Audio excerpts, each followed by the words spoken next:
வேதத்தில் ஒரு அற்புதமான வார்த்தை, பரம்பொருளின் பெரும்புகளை பாடி பணிதல் இன்றி பிற வார்த்தை யாதொன்று பேசற்க பிற செயல் யாதொன்று செய்யற்க ஆலயத்துள் அப்படின்னு வேதத்துல சொல்லுது, நான் சொல்லல. அப்ப இந்த இடத்துல பரம்பொருள் யாருன்னு கேட்டாக்க உள்ள இருக்கக்கூடிய சுவாமி அம்பாள். கோவிலுக்கு வருஷத்துக்கு ஒரு முறை தான் வர்றோம், சனி பிரதோஷத்துக்கு தான் வர்றோம். இந்த ஒரு மணி நேரமும் பேசிக்கிட்டே இருந்தா ஒரு பிரயோஜனம் இல்லை. கோவிலுக்கு வந்தாக்கா சுவாமியை பத்தி நினைக்கணுமா. ஒரு 5-6 பேர் பாட்டு பாடினாங்க, தெரிஞ்சா கூட சேர்ந்து பாடலாமா, இல்லைன்னா சிவசிவான்னு உட்கார்ந்து இருக்கலாமா. வேற எந்த வார்த்தைகளும் பேசக்கூடாது, வேற எந்த செயலும் செய்யக்கூடாதுன்னு சொல்லி வேதத்துல சொல்றாங்க. நீங்க பேசிட்டு இருக்கிறதுனால பக்கத்துல சுத்தமா சாமியை கும்பிட்டு நினைக்க வந்தவங்களுக்கும் வேஸ்டா போயிடும். ஒருத்தர் இருந்தும் கெடுத்தான் செத்தும் கெடுத்தாங்கிற மாதிரி நம்மளுக்கும் போச்சு, பக்கத்துல இருக்கவனுக்கும் போயிடுச்சு. அதனால ஒரு அரை மணி நேரம் வேதம் 5 புலன்களையும் சேர்த்து கையில வச்சிருக்கணுமா. சாமியை மட்டும்தான் பார்க்கணும், மந்திரம் மட்டும்தான் கேட்கணும், அவரை மட்டும்தான் நினைக்கணும். இதுதான் சம்பிரதாயம்.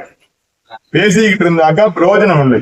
ஏன்னா சாமி கோயிலுக்கு வாங்குறாரு, வந்தா பேசக்கூடாதுங்கிறாரு, வழிவிட மாதிரி நினைக்கப்படாது. அதெல்லாம் உங்களுக்காக தான். செத்த நேரம் சுவாமிய மனசார பிரார்த்தனை பண்ணா அவ்வளவு பலன் கிடைக்கும். இங்க வந்து பேசிக்கிட்டே இருந்த வீட்டுல போய் சாமியை நான் ஒழுங்காவே பார்க்கல, அதுங்களும் சூடம் காட்டிவிட்டாரு அப்படின்பா. ஆமா தானே, என்னமோ கதை சொன்னாரு, ஆனா என்னன்னு மட்டும்தான் எனக்கு தெரியல. அப்ப காது கொடுத்து கேட்கலன்னு அர்த்தம். இதை விட சத்தமா பேச முடியுமா? எல்லார் பேச்சு சேர்த்து நான் பேசுறேன், அப்போ உங்க காதுல கேட்கலன்னா இங்க கவனிக்கல அப்படின்னு அர்த்தம். இந்த 2025 வருஷத்துடைய முதல் சனி பிரதோஷம். வருஷம் ஆரம்பிக்கும் போதே பகவான் அற்புதமா ஆரம்பிக்கிறாரு. இந்த 25ஆம் ஆண்டு முழுசா உங்களுக்கு எல்லா சௌரியமும் கிடைக்கணும் அப்படின்னு உங்களுக்காக நான் சுவாமி கிட்ட தினந்தோறும் பிரார்த்தனை பண்ணிட்டு இருக்கேன். நீங்க வந்தாலும் வரலைனாலும் டெய்லி நான் வந்து அவரை பார்க்கணும். சுத்தி இருக்க கிராம மக்கள் எல்லாரும் செழிப்பா இருக்குன்னு நான் டெய்லி வேண்டிட்டு இருக்கேன். அப்ப நீங்க கோயிலுக்கு வரும்போது ஒரு நாளா சுவாமியை பிரார்த்தனை பண்ணணும் அப்படின்னு சம்பிரதாயம். அந்த வகையில இன்னைக்கு ஒரு அற்புதமான சனி பிரதோஷம், வருஷத்துடைய முதல் பிரதோஷம். இந்த பிரதோஷம் நன்னாள்ல கிராமத்துல அடிக்கடி சொல்லுவாங்க, எண்ணம் போல் வாழ்க்கை. நம்ம என்ன நினைக்கிறோமோ அதுதான் நடக்கும். நல்லதா நினைச்சா நல்லதா நடக்கும், கெடுதல் நினைச்சா நமக்கு திருப்பி ரிப்பீட் ஆயிடும். அதனால நல்லது மட்டுமே நினைக்கணும். ஒரு ஊர்ல நல்ல ஒரு பெரிய கோடீஸ்வரன், ஒரு ராஜா. அந்த ஊர்ல இருக்கக்கூடிய 3/4 பாகம் தோட்டம் அவரோடதுதான். தோட்டத்துல முனியன் ஒருத்தர் வேலை பார்த்துட்டு இருக்கார். காலம் பூரா அவர்கிட்ட தான் வேலை பார்க்கிறார். குறைச்சலான சம்பளம். அவருக்கு 7 குழந்தைங்க. குடும்பம் நடத்துறது ரொம்ப ரொம்ப கஷ்டம்.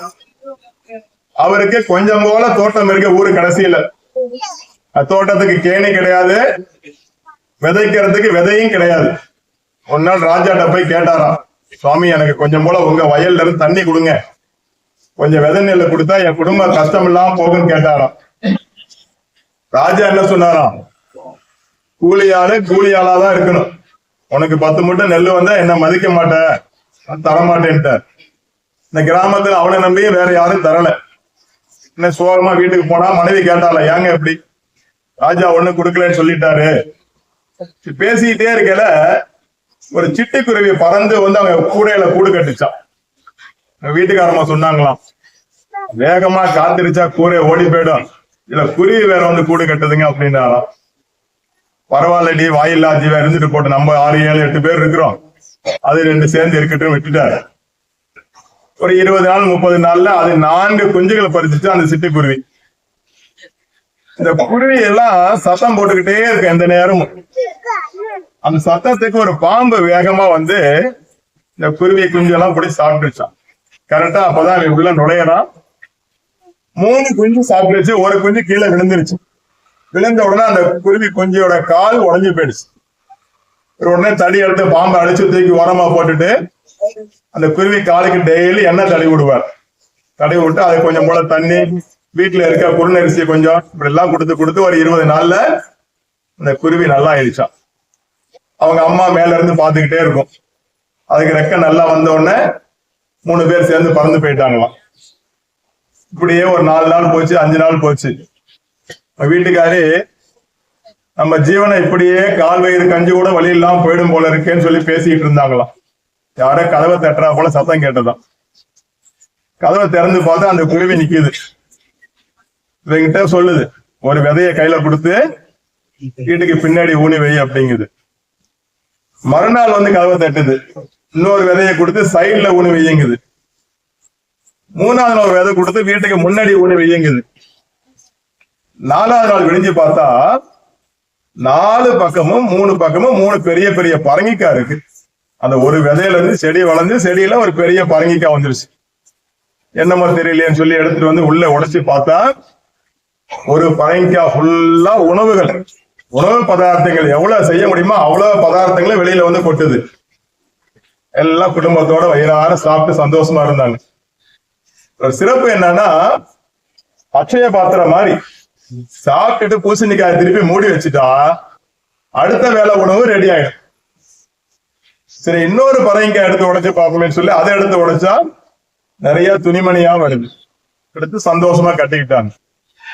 இன்னொரு பரங்கிக்காய் எடுத்து பார்ப்போமே, அதுல என்ன இருக்கு தெரியல, பார்த்தா நிறைய தங்க நகைகள், ஆபரணங்கள், இதே நல்ல பெரிய வளர்ச்சிக்கு போயிட்டான். இத பார்த்தோன்னா அந்த ராஜாவுக்கு ரொம்ப மனசு தாங்கல. எப்படா ஏன்னா அடிச்சிருவேன் சொல்றான், மிரட்டி கேட்டாரா, இதெல்லாம் நடந்துச்சுன்னு சொல்லிட்டானா. உடனே அவன் வீட்டுக்கு போய் 2 சிட்டுக்குருவிய புடிச்சிட்டு வர சொல்லி வீட்டுல தொங்க விட்டானா. அது குஞ்சு பறிக்கும் பார்த்தா குஞ்சே பறிக்க மாட்டேங்குதான். ஏதோ ஒரு இன்னொரு 10 புடிச்சு வந்து விடுறானா. கிட்ட ஒரு 20 நாள்ல குஞ்சு பறிச்சதான்.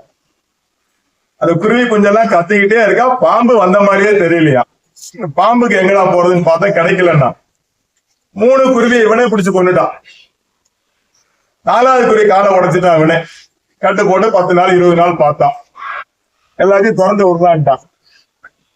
அதே போல அடுத்த நாள் அவன் அரண்மனை காவல் ஆளை வந்து சொல்றான், கதவுல வந்து ஒரு குருவி நிக்குதுங்க. அந்த குருவியும் ஒரு விதை கொடுக்குது, வாங்கி பின்னாடி ஊனி வைன்னு சொல்லுது. குருவி பின்னாடி ஊனி வச்சுட்டான். அதே மாதிரி 3 விதை 3 பக்கம் ஊனி வச்சான். மறுநாள் பார்த்தா அதே போல 3 பரங்கிக்காய். ஆசையா நகை கிடைக்கும் சொல்லி வேகமாக ஒரு காய் எடுத்து வெட்டுறான். அது ஒரு காயை வெட்டினா அல்லது விச ஜந்துக்களா வருது. தேளு, பாம்பு, பூரா, பள்ளி, பூச்சி எல்லாம் ஓடுறான். அரண்மனைக்கெல்லாம் வெளியில ஓடுறான். இன்னொரு காய் எடுத்து வந்து ஒட்டினா அதுல என்னதான் இல்லையா அவ்வளவு வருது. வெறும் நெருப்பா வருது. அரண்மனை எல்லாம் பத்தி எரியுது.